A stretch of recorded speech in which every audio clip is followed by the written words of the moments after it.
A political activist and journalist, Christopher-Hitchens has dedicated his talents as a writer and orator to a plethora of causes over the years. Over the last 3 decades, he's established a reputation as one of the world's leading public intellectuals with books on Britain's relationship with America, atheism, Thomas Jefferson and Thomas Paine. Now, in his latest book, Hitch 22, he turns the spotlight on himself with an illuminating and a confessional memoir. Well, he joins me now in the studio. First of all, Christopher, explain the title, which is clearly an allusion, I know, to Joseph Heller's Catch-22, but how does it reflect on your life?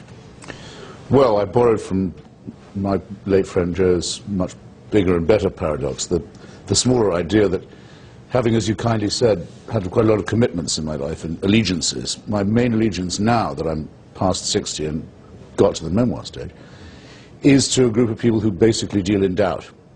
I mean, sometimes we're called the new atheists. It's a silly term in a way, but we're certain of one thing, which is the uncertainty principle. We're resolved for doubt. We're adamant for skepticism. And that may sound like a rather soft commitment. In fact, it's quite a hard one, because it puts us in opposition to the main enemy, and those are the people who already have all the information they need. They know it's all in one book. They know they've got the truth, thanks very much. They don't need any inquiry or investigation. The modern form of totalitarianism. And what I've tried to do and be in my career and in my writing is, whatever other blunders I may have made, consistently anti-totalitarian. So that's my little paradoxical way of phrasing it. And why write a memoir now? Is it because there's something about your life that you felt the need to justify in print?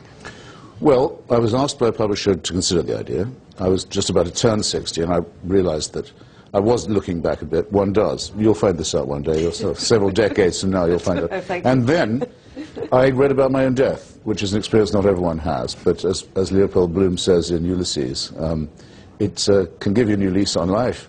But it certainly concentrates the mind. It was in a catalogue of the National Portrait Gallery. So somebody misreported? About a group of friends of which I used to be a part, friends of Martin Amis and one or two others. And by an accident, they transposed a caption, and I read about the late Christopher-Hitchens, and it did make me think, well, no point in waiting then. The people who asked me, isn't it a bit too soon, I can now tell, well, I can't leave it too late. Now, as I said in the introduction, you were have been a big figure on the left, going right back to your sort of student days in the late 60s. Do you still see yourself as a member of the left? Yes, I do. I mean, I don't call myself a socialist anymore. I began to feel that was a bit of an affectation. I didn't really believe that there was a socialist solution to the crisis of capitalism, and I don't know anyone much who does anymore. So I stopped calling myself that. I still think like a Marxist in many ways. My allegiance is, as an internationalist, usually to the left.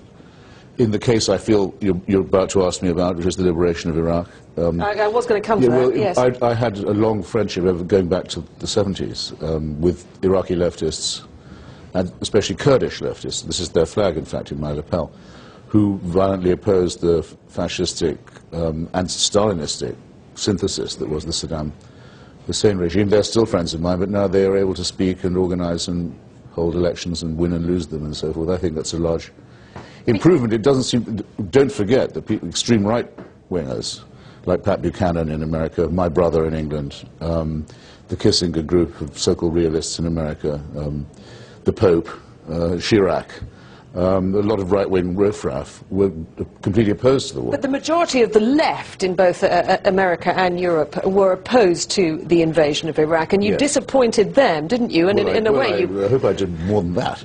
I mean, I have became a bit of a pariah, didn't you? Several chapters in the book which by no means defensive, saying it's actually they who are the explanation, not me. They're the ones who had demonstrations filling the streets of capital cities, in effect for keeping Saddam Hussein in power. And they're the ones who marched alongside groups like the Muslim Brotherhood, who are the ultra-right, the most reactionary group in the world. And many of the left, people like, if you can call George Galloway on the left, it's a disgrace to do it, but some of the left identify with him, openly say that they support jihadism because they think anything's better than capitalism.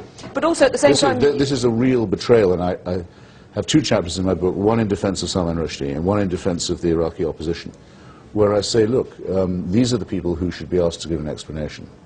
Was this instrumental in your decision to take American citizenship? Because you have been in America for an awfully long time.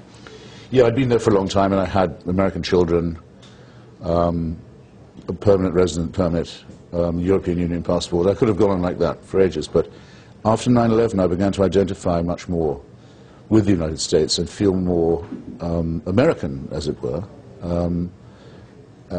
and to think that I was rather cheating on my dues. I was having it both ways. I should make up my mind to do it. So I'm obviously an Anglo-American, but an American nonetheless. Christopher Hitchens, thank you very much.